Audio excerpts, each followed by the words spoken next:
What's happening, fish tank people? Just doing a little update on the planted tank here. You can see the rotala growing like mad in the back. It has even reached around and come underneath this driftwood, sending up some runners up here. I'm kind of just letting this tank do the jungle thing. I'm going to let this dwarf sedge carpet everything. Same with this valve. You can see it's well on its way. There's some crypts mixed up in there. Some crypt parva there. We got some crypt parva here and all this. I'm going to let that spread and do its thing. We got the tiger lotus and the Madagascar lace for the centerpiece, looking awesome. Hygrophilus simensis doing its thing. It's not looking so great. Mainly because it was being shadowed out by all the floating hearts in here. So I kind of took a lot of those out. And instead I'm going to use this Ludwigia repens here. Or red Ludwigia, as some people might know it. And I'm going to let it grow at the surface. It'll grow some out of water. I've done this before, and eventually it will flower. So that's pretty cool. If you guys try this, you'll notice that right here the stems get all dry. That's okay. The rest of the plant will be alright. And it will eventually grow aerial stems, which will be used to being out of the water and be able to handle it. We've got all of the Anubias. There's some floating hearts mixed in there too that just got pushed down by the filter and never made it back up. But you can see the new growth on this Anubias it's going mad. I'm just kind of letting it cover that wood and do its thing. Anubias is by far my favorite plant. We got the Anubias minima over here and back there. Got a green ocelot sword over here doing its thing. Looking pretty good. So, oh! And I went through and I cleaned out my 405 here, my Fluval, sitting down there. And there wasn't hardly anything in it, so I guess that's a tribute to your planted tank and how good of filtration you actually have just through having a mass of plants.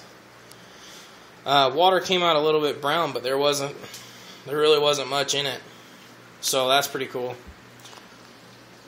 Off to the reef tank.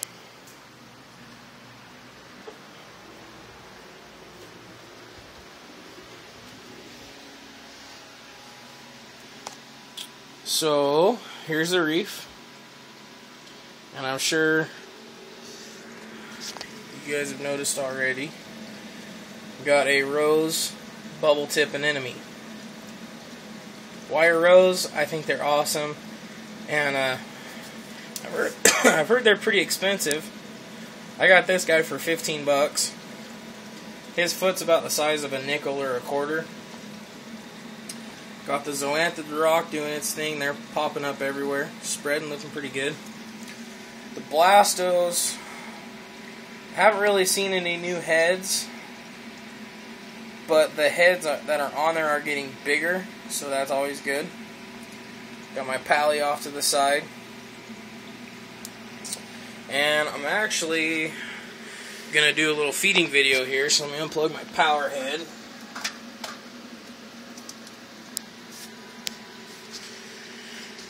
Now what I do is I have my hang-on back here, and I went and bought a syringe.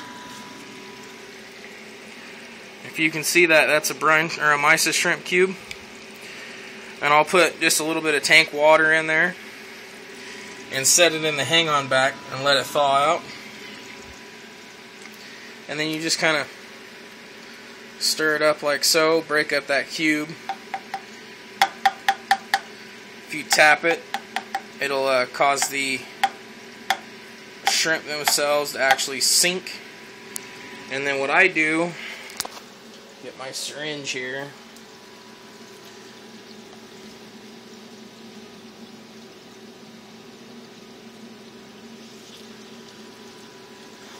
is I take and I'll suck off that top layer of gunk with the syringe. Then here's the syringe.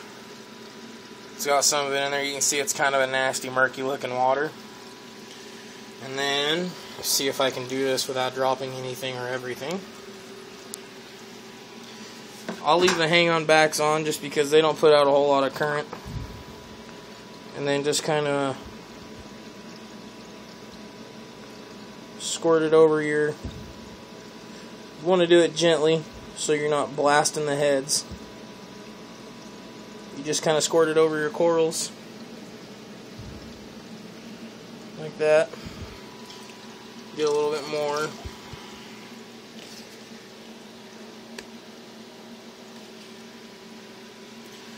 Got a few brine shrimp in this one. That's okay if you suck up a few of the shrimp themselves.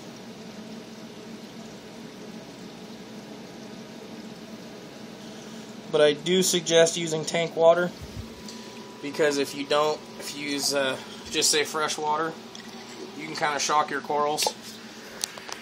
Remember, anything from the ocean is very hesitant and neglectant to change, so you're better to use the water that they are already swimming in, or well, not swimming in, but I guess sitting in. And then for the anemone, take and suck up some brine shrimp.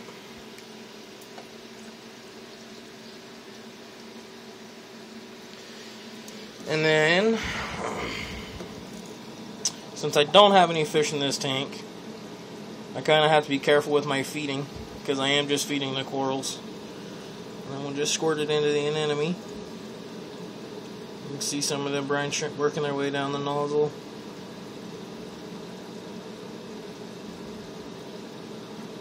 Oop. Okay, so try not to do that. He'll still be okay, and he's still got a bunch of them in his tentacles. But that's how you feed your corals. Kind of sloppy trying to do this all with one hand.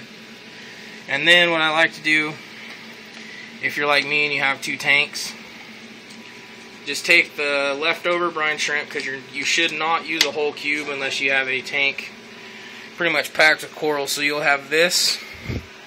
Let's go back in here.